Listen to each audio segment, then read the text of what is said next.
All right, I got that modern pot replaced with a 68, I think, CTS. I'm going to leave this one. I can't see the writing on it, but it looks vintage to me. Probably similar era. Notice the connectors here look vintage. So the only one missing, I got a vintage 250K I'm looking for, and I'm going to replace this. This is vintage, but I don't like it. It's tough to solder to, and I'd much rather replace it with this 1960 Stackpole 6K pot. So I'm going to put that in there. And there it nestles. And it's going over here and down into the negative feedback resistor. All right, Uncle Doug does a great video on negative feedback. Way better than a hack hobbyist like I could. So yeah, I encourage you. And yeah, I'm going to do a half-hearted hunt for this 250K vintage pot. Not sure I have one. If not, I'll just leave it alone for now. Alrighty, looking good. We're getting ready for the sound test pretty soon, I reckon.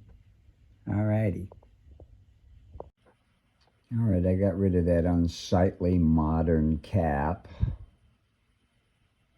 and put this 100 picofarad.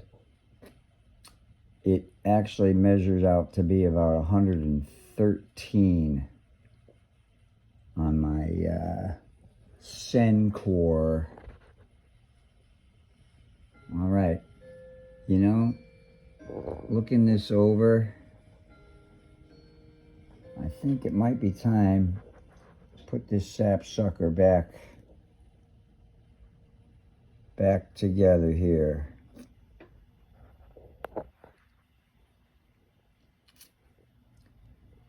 But first, a word about this power transformer. So this CSA test 125PD, after some help from my buddy Bill Odell, I think that, and Bill mentioned this, that these transformers did not appear in any Fender amp, that they were rather kept as stock when an amp was sent to Fender with a blown transformer. I've seen this on a few amplifiers here and there. I saw one for sale just the other day on Reverb. I think it was it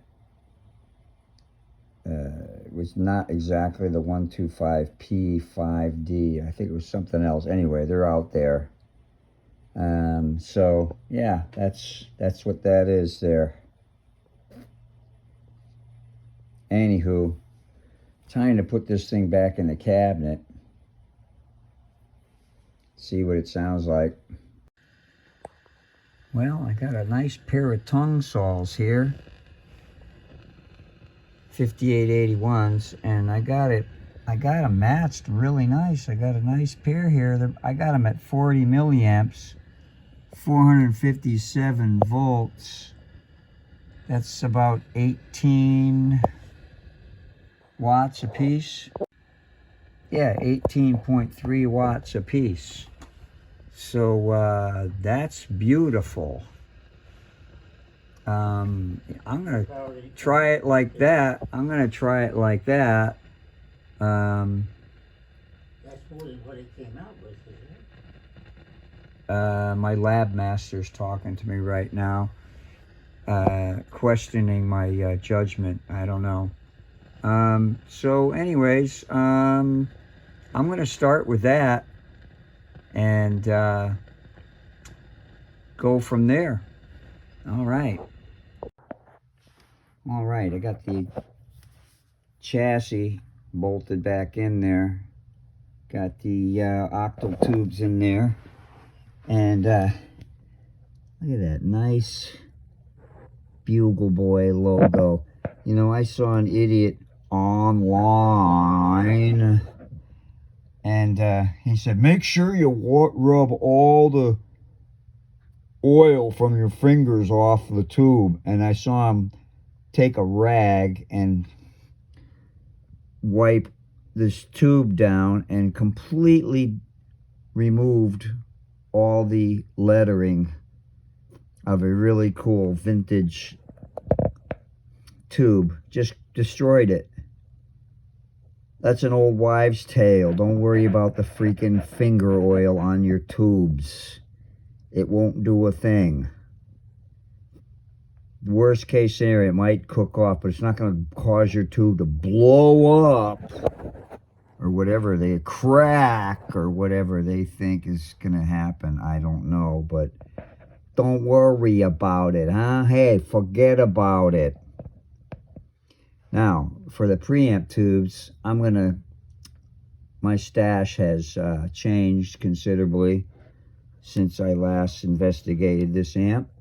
And so I'm going to look for some, my 3 strongest tubes. I am going to put an AY7 in here,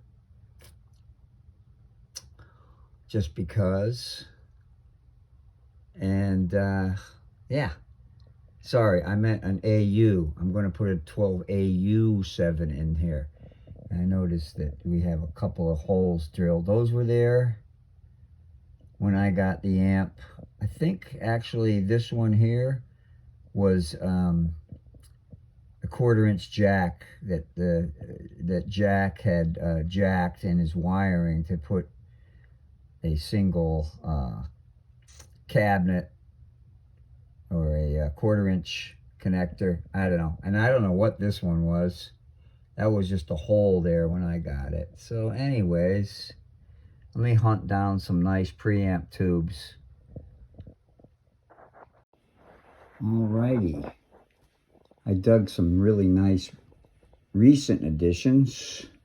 I got a nice pair of Sylvanias, 12AX7 and a 7025 from an organ destruction. And then I got this nice RCA.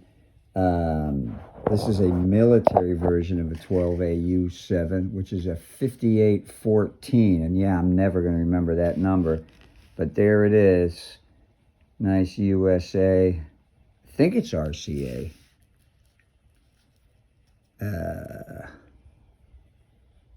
Yeah, there's the little RCA logo there. And these all test strong in my Navy surplus Hickok TV3. Alrighty. Let's go, man. Let's put this stuff in. Here's the measurements. I'm going to put this one in my phase inverter. Nicely balanced. Oh, yeah. Here's something interesting. Little commemoratives I've written in here. Played with Joe Houston, Pinetop Perkins, Hubert Sumlin, Junior Watson, Jimmy Rogers, Luther Johnson, Kim Wilson, Eddie Kirkland, Zora Young, Adriana Marie, Boo Boo Davis, and a host of others.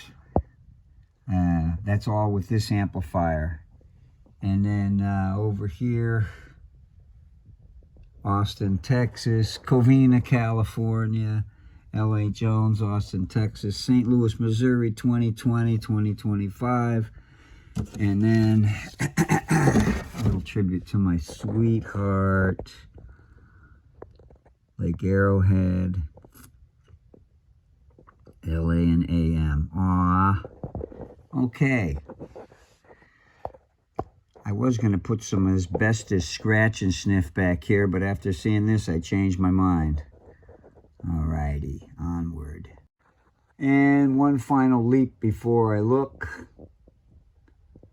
Alright, that's, you know, I am a hack.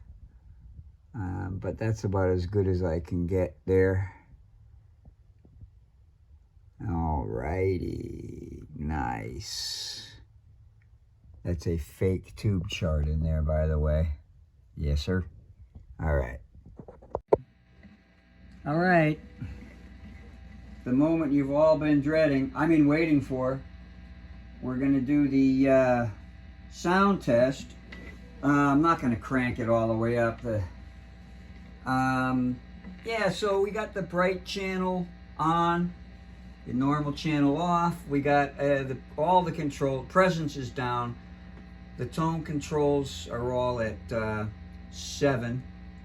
And the volume on the bright is up to about 4. So, that being said, let's see what it sounds like.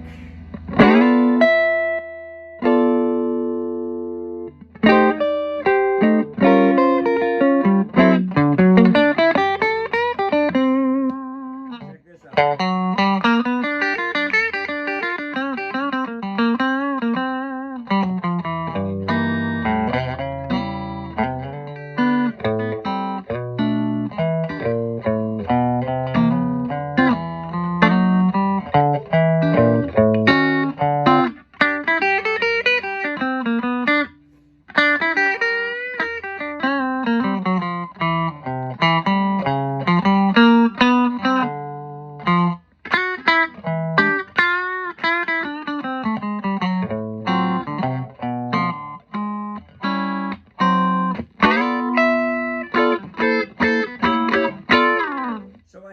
I got this on the out of phase middle position on my LA 175, which I've featured in many videos.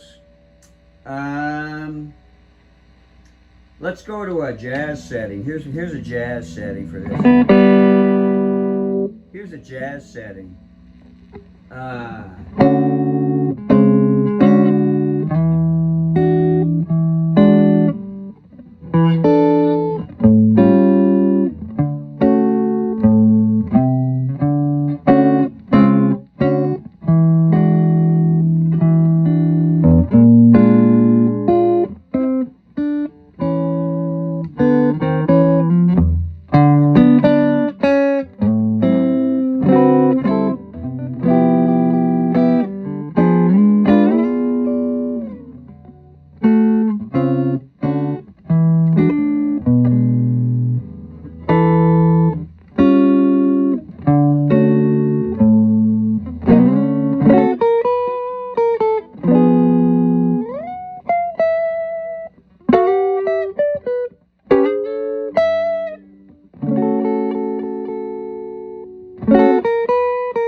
Yeah.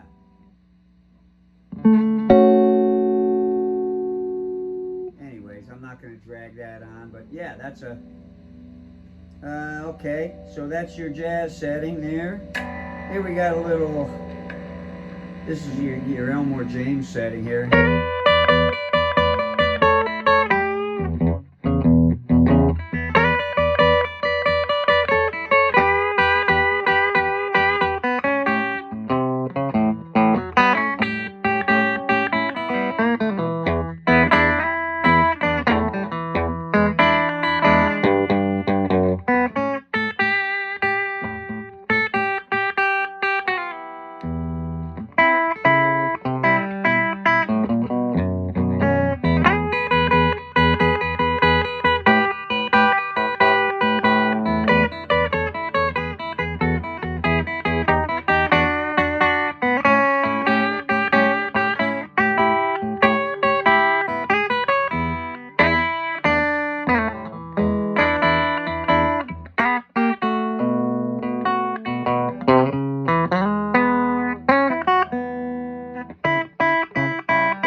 Okay, now then, I mixed in the normal channel.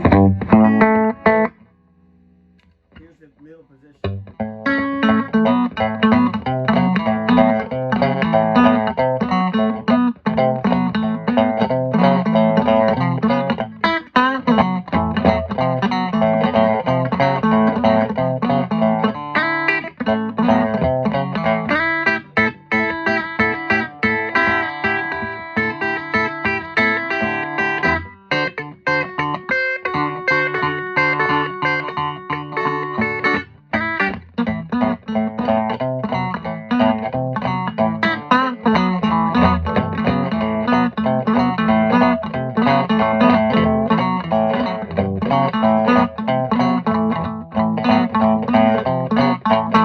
Okay, folks, that'll do it for today's sound test of my war horse of a 1959 Fender Bassman.